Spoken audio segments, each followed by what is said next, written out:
Hello, and welcome to the Canoo virtual media session. My name is Agnes Gomez-Koizumi, and I am the Vice President of Communications at Canoo.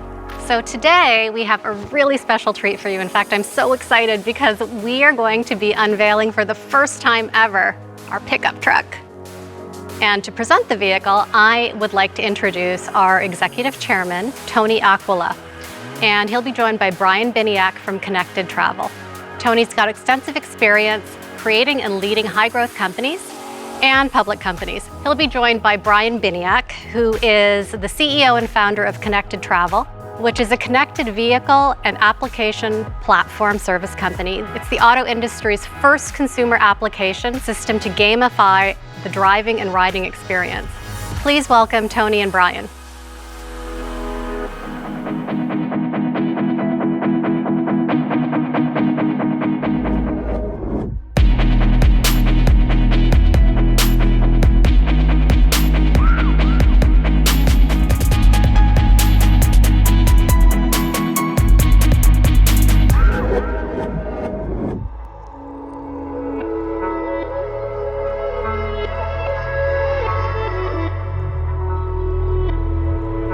Hey, man.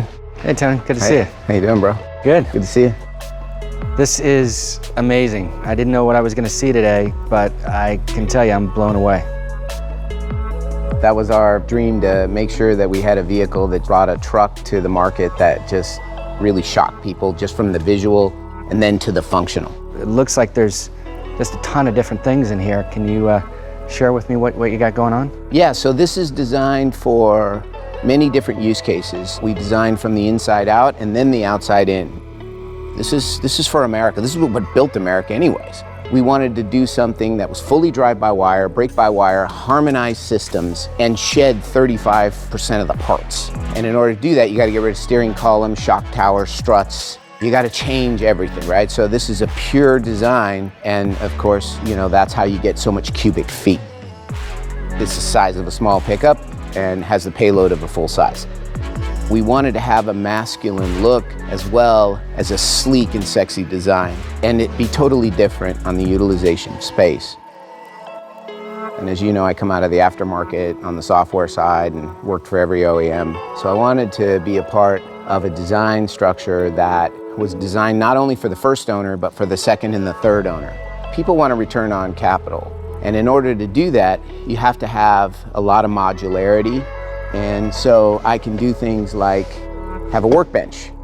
And it's an aircraft cargo style. So, you know, it's interlocking and accessorizing. And I can make this for my use case. You know, this is very functional structure. At the same time, maybe I want to put a camper shell on this and have access through the cabin to the cargo area. And of course, it has a full roll down window.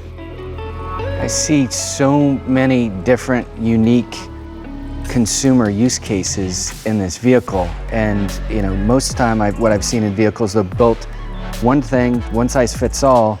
This seems like there's so many different types of business people or working people or consumers that could adapt what I see here to their own lives. Let me show you one use case that I think is pretty powerful. Let's say I'm a catastrophe insurance adjuster, or I'm a plumber or an electrician or whatever. My tools can go in here and my batteries are charging automatically because this is a power plant, right? And so I got the ability to have a workbench here. Or if I'm front gating at my favorite event, I've got a bar here. You know, I've got power plant here as well. So I have plugs, USB, mini USB, whatever you want. These are all accessorizable. So again, taking that concept about, you know, let's build something that people can personalize rather than we're building it to industrialize. So you can have workers with a table saw over here, and you could do that all day long and you wouldn't hit 10% of the battery life. That's amazing. Looks like I can rack up all my gear inside of there and I don't have to take it out at the end of every day. I can just, it's charging and yeah. That's 28 minutes a day. And so what we wanted to do is give that time back to the company and to the people. So that's just one example of a use case. Another one is the way you can ingress and egress out of the vehicle, which is really important. Can I grab a seat? Yeah, please sit in it. Now notice how you're not like snaking in around a steering column. When you don't have a steering column, you can push things forward and you can give them a bigger space. And that bigger space becomes super functional. And I can personalize this.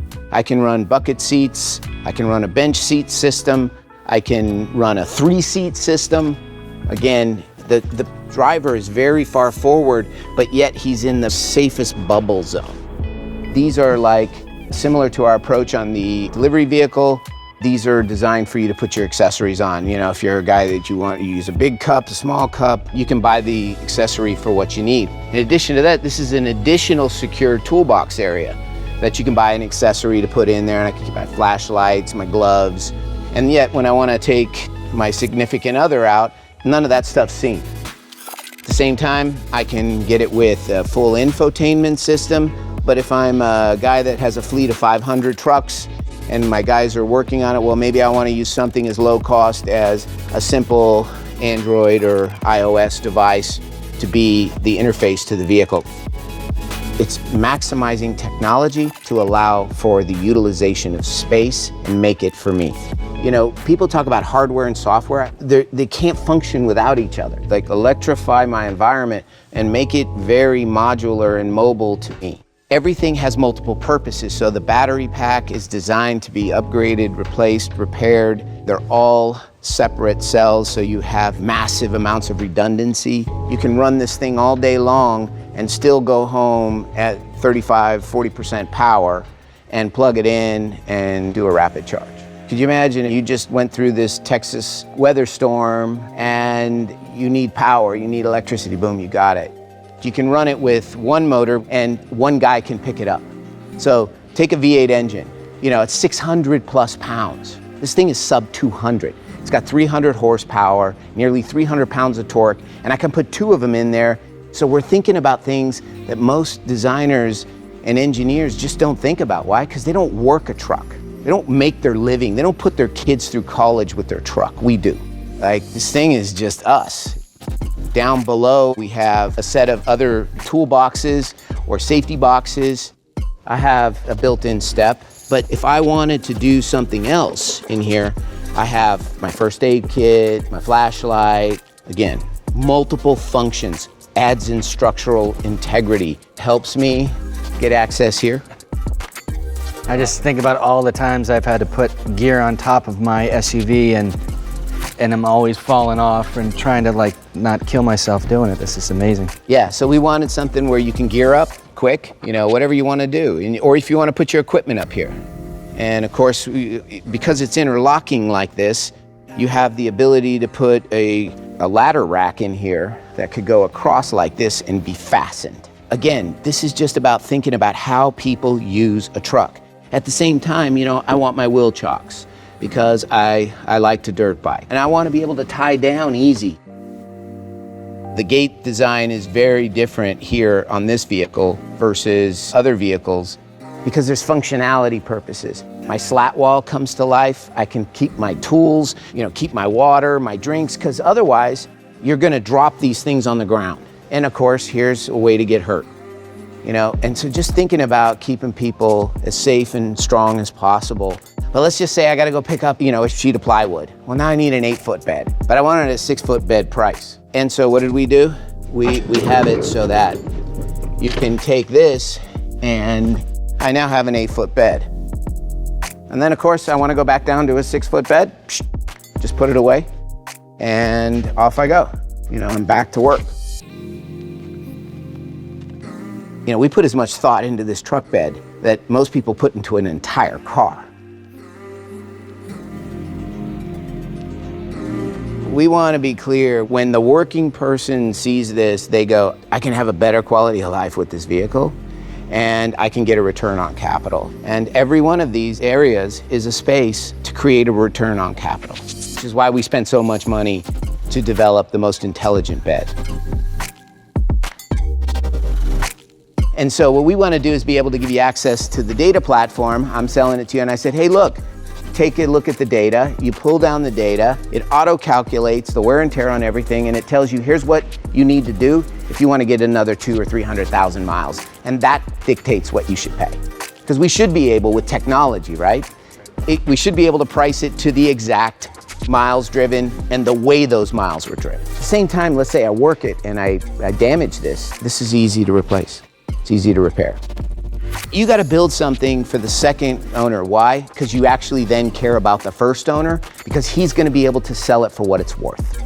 You know, we spend a lot of time on things that most people would think silly, like the quality of the hinges. The worst thing I hate on second vehicles is sagging hinges. I hate that. You open that door and it doesn't feel solid, you know, it's going to hit the residual value. Hey, one of the things you shared that was impressive to me is that you've got this unbelievable range of features in the vehicle, and most of the time when people get a vehicle like that, the assumption is the cost of maintenance are going to go up. And it sounds like the way that you've designed it is the exact opposite. You get more, but to service it or maintain it is actually less. So the environmental considerations surrounding this vehicle is very different than any other vehicle that's out on the road today. So what do you think?